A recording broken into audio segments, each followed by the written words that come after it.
Episode 5 of The Hunting Wives begins with Sophie being questioned by police. Now Margot is Sophie's alibi here, as she mentions staying at the lake house together after the hunting incident. The trouble is, the evidence against Sophie doesn't look good. Sophie's past felony is brought into this too, despite there being no connection between cases, before Sophie's lawyer is brought into the fold. Sophie is allowed to leave though, given the police don't really have anything concrete on her, while Flynn is left with nothing. Jed is not happy about the publicity surrounding Sophie interrupting his big speech. The rest of the girls gossip, while Sophie heads back to see Graham and admits that she blacked out after drinking. There's no word on her cheating, and Graham isn't exactly happy with his wife's secrecy. Sophie is also shut out by Jed too, refusing to let her see Margot. It's very clear from Jed's little signals to Margot after shutting the door that a pair of them are conspiring together. Well, Sophie starts to figure this out too, as she checks on social media and notices that a lot of the women have unfollowed her. While Pete obsessively stalks social media, Brad shows up to see Jamie at the basketball court. He's been feeling guilty over Abby's death, and as things escalate, the kids wind up fighting with each other. Brad is not happy,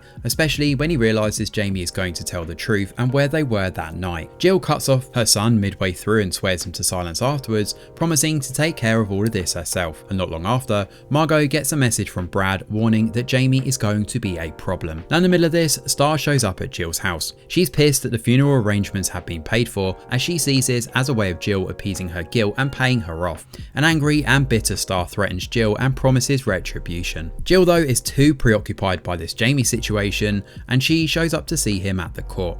Jill pays his silence with a $50,000 scholarship program, promising to keep it in the family. Now Margot and Jed show up at the station to give their statements next, where Margot admits to taking a Xanax and driving off when she had a family emergency around 10:30 p.m. She claims to have left Sophie on her own, which isn't good news. Johnny actually turns off the camera here when Margot mentions her folks, much to Flynn's shock. He senses something is going on here, and he shows to see Salazar at her place. The thing is, Margot's alibi checks out despite the weird and quite frankly convenient circumstances. Salazar doesn't buy that Sophie is our killer either, especially given the girl can barely shoot, let alone sharpshooting Abby from a distance in the woods. Salazar tags along to Abby's funeral, mostly to get a scope of who the main players are here, where Sophie's arrival stirs many in the crowd who aren't happy to see her. Flynn notices Callie approach and forces her out the door. In the parking lot, our one-eyed cowboy leaves a note on the hood of Sophie's car, sporting a number encouraging her to talk.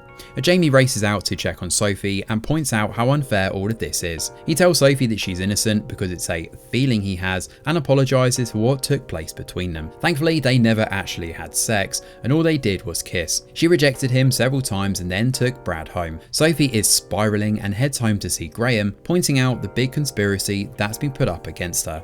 Flynn and Salazar have another crack at questioning Sophie here though, when they show up at her place not long after. They bring up Margot's alibi, and Salazar points out how guilty that Sophie looks right now.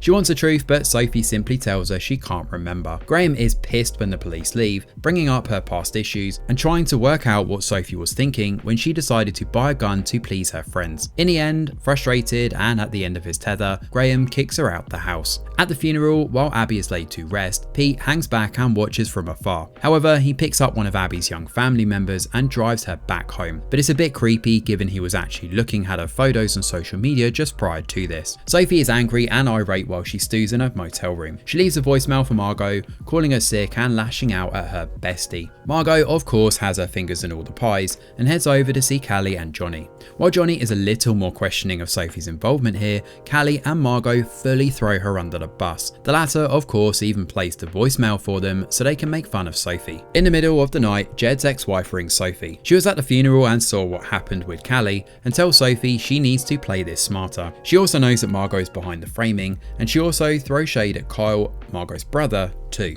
She does give Sophie the address for Kyle's pad, and as Sophie heads over to see him, he answers erratically. He has a gun held up to her face, pulls her into the house, and shuts the door, which is where episode 5 comes to an end. So Margot has well and truly stabbed Sophie in the back, and are any of us actually surprised by this? It seemed obvious from the very beginning that she was setting Sophie up for the fall, and alas, that's exactly what's happened here.